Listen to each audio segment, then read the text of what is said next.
ESPN broadcast notes potential Caitlin Clark Fever return timeline.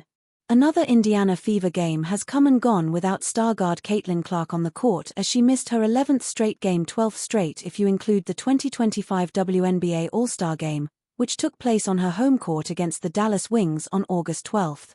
If there was any question about how badly the Fever need Clark back running their offense, Tuesday's loss served as indisputable proof. Not only is Clark an extraordinary playmaker for her teammates, but Indiana's having lost both Ari McDonald and Sydney Colson to season-ending injuries only exacerbates the Fever's need for a healthy point guard. The Fever's coaching and training staff haven't offered any clear updates about when number 22 will be returning to the court. The general belief is that she's likely to make her comeback at some point in August, but that doesn't narrow it down all that much, at least in the eyes of fans who have been clamoring for her recovery. ESPN's comments on Caitlin Clark injury recovery timeline.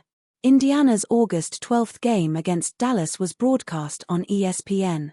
And at one point in the show, play-by-play man Ryan Ruocco shared an interesting message about number 22's return timeline.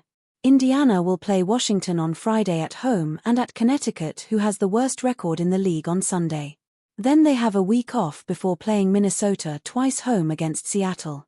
You see the way their schedule finishes up there. Their final regular season game will have live on our air September 9, Ruocco said.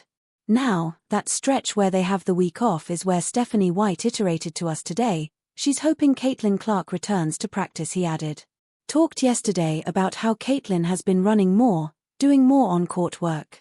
She is hoping that Caitlin returns to practice next week, would need multiple days in practice before she then gets into a game. But you see the way the schedule stacks up after that week and wonder, could one of those games against Minnesota or maybe the 26th at home against Seattle be a potential return game, Ruocco concluded of Clark. Given these comments, it seems that White and the Fever's training staff seem to have a pretty clear timeline on when Clark could be returning to the court.